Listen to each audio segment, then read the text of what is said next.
Sa eskwelahan ng Surigao City National High School, may isang binatang naglalakad na nagngangalang Timon patungo sa kanyang silid-aralan.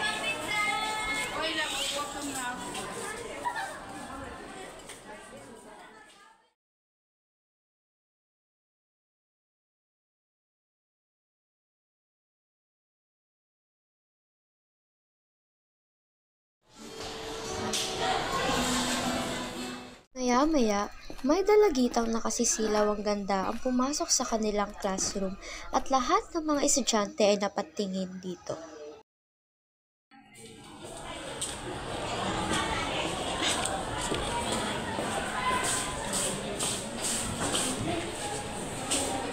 Maya-maya, napag-isipan ng tropa ni Timon na pagtripan ng dalagita.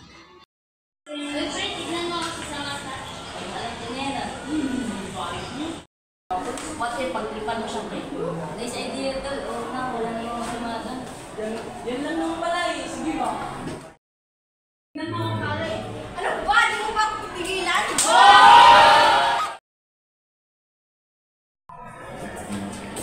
Oy, Sam, teka lang. Ano ba kasi, Timon? Oy, teka lang. Sorry sa kang ako kanina. Dapat sa atan ito, pre. Di ako titigil, pre. Hindi niya ako napapatawad. Good luck sa'yo, pre. Mauna ko lang. Sige, pre. Ingat ka.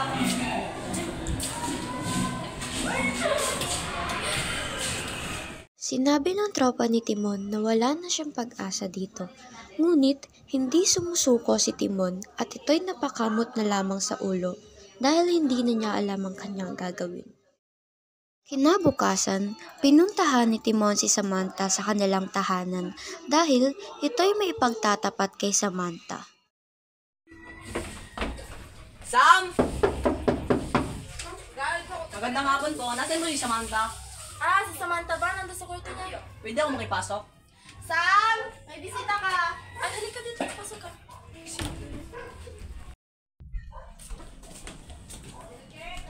Sam! Lumabas ka na nga dyan. May nag-aantay sa'yo. Ma! Lumabas ka na kasi dyan. May nag-aantay sa'yo. Sige na nga.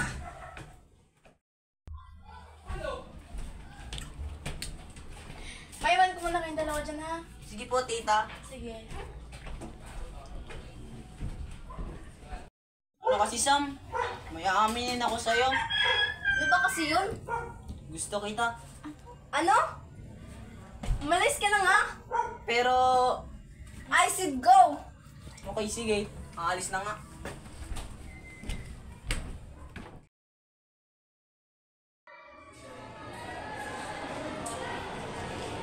Oy, pre, kamusta? Okay, bakit? Okay lang naman.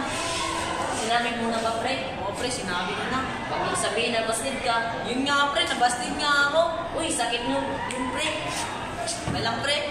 Wala tayong magagawa niyan. So, anong binabalak mo ngayon, pre? Pagkitigilan, pre. Hindi ako nagugustuhan. Kasi yan, pre. Huwag ka nang namasa. Manap na lang tayo ng ibang chicks. Seryoso ko, pre. Seryoso ko tagal. Dalawa ay nagkaayos matapos ang ilang taon at nililigawan na rin ni Timon si Samantha. Silang dalawa ay nagkita sa isang resort at kinantahan ni Timon si Samantha. Papil-papil. Ay, Sam, ikaw pala yan. Lalo kang gumanda ngayon, ha? Ay, Timon, ikaw pala yan. Ayaw mo na yan.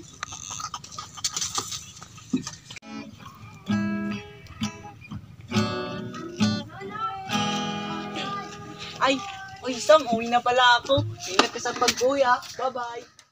Kita ito ni Phileas at agad itong pumunta kay Atamosa upang sabihin ang kanyang nakita. Tita Atamosa.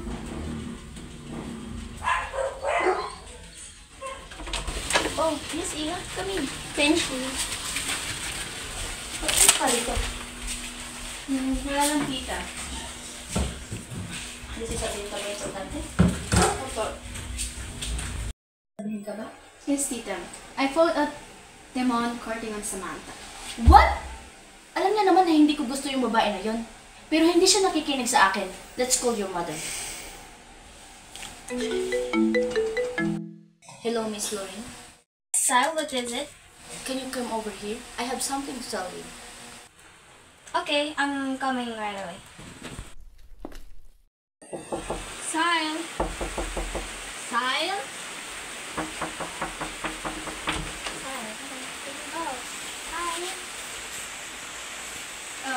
Oh, you're here, darling. Hi, Mom. Hi. How are you? Come in here. What's the matter? Is there a problem? Yeah. What is it? Yung anak mo kasi, hindi nililigawan ng anak ko.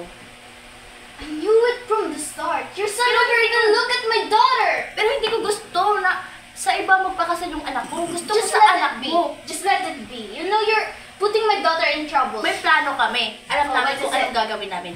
Oh, what- Ipapakidnap namin yung Samantha na yun para mawala na yun sa buhay ng anak ko. Alam mo, delikado yung pinaplano mo. You're putting my daughter in danger and putting someone in trouble. You know, Mom, Dapat stop cannot it. explain it. let's just Can you stop drink it? your plan. Hindi pwede. Hindi pwede talaga. Tita, stop. Stop it. You cannot just pour something into your son. Ang gusto ko nga. He have her own life. Ang gusto ko nga para yung company natin. You know, company is Ayaw matter. ko magpakasal yung anak ko sa mata pobre. Tita, Mom, it's stop not it. mata pobre, it's just people. Alam mo naman kung gaano kami kayaman. Alam mo I know, mga I know how company. I know how wealthy you What are. if but yung gusto ni Samantha is yung pera lang? Pera lang yung habol lang. you know, Samantha I'm na yun. out of this. Let's Pero go, hindi dito Angel. sila. Just stop it. Stop it. Let's Hindi go. pwede. Kahit na hindi sang-ayon si Tinambakan, tinuloy pa rin ni Atamosa ang kanyang balak na ipakidnap si Samantha.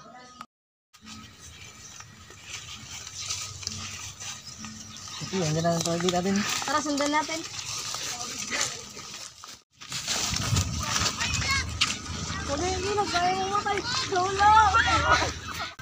Dahil sa pangyayaring iyon, nagtungo ang ina ni Samantha sa mansyon ni Atamosa upang ito'y sugurin.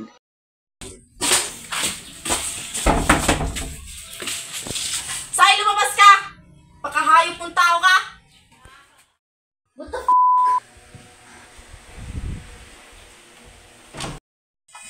Who are you? What are you doing here? Nagmamang-mangan ka pa. Alam mo, kinuha mo yung anak ko. Hayop What are you ka. saying?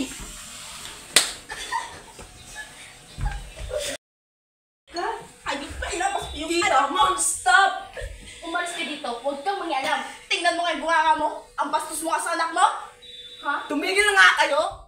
Matapos ang ilang linggong paghahanap kay Samantha, ito ay nahanap sa tulong ni Tinambakan at ang pagmamahalan ni Timon at Samantha ay nagpatuloy.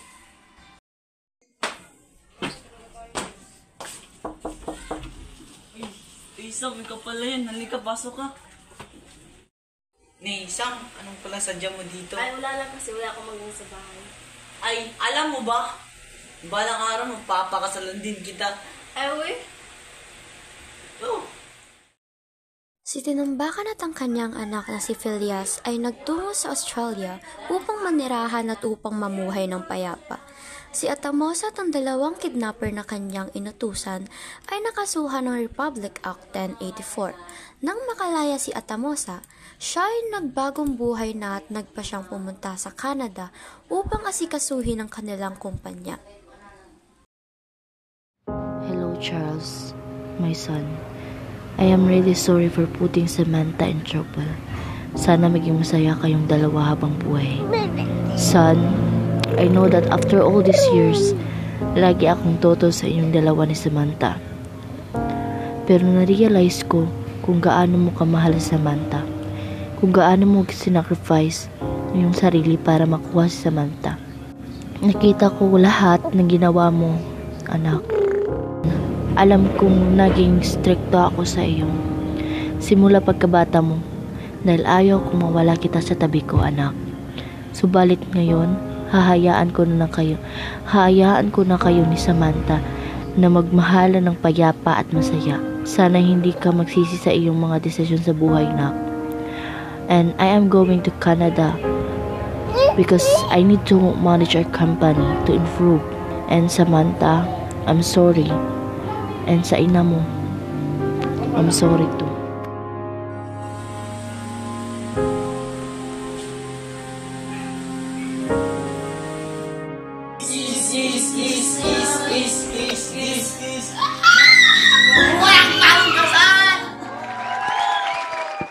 Ang tadhana ay sadyang mapaglaro, ngunit kahit sa anong parte man ng mundo, huwag hayaang manaig ang mga tutol sa inyong pagmamahalan dahil lamang sa estado ng buhay.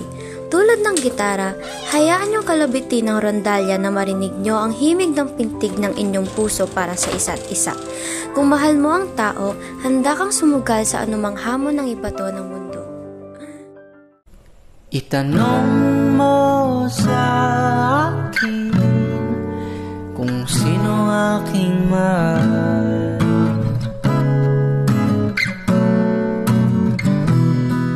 Itanong mo sa akin, sagot ko'y di magtatagal.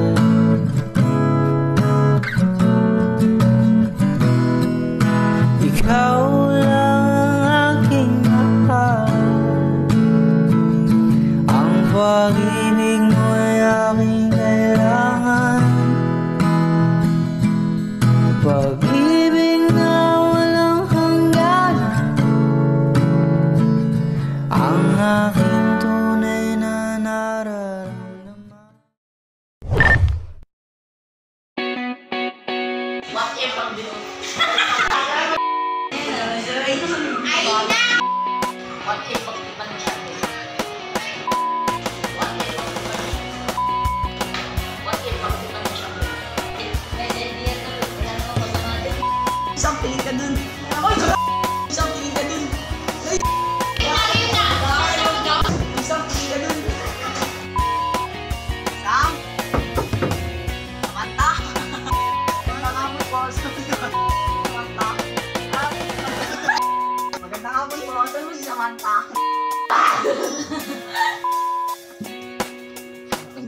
Cellphone no?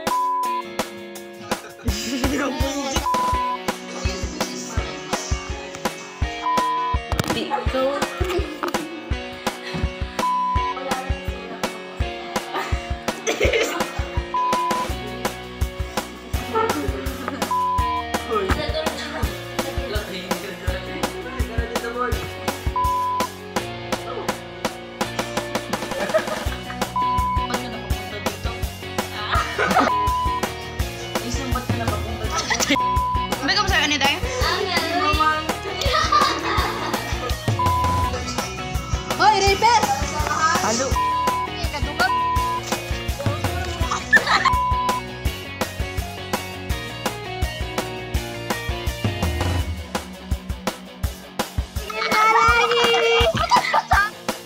Ano ba kasi yun? Bilisan mo ah.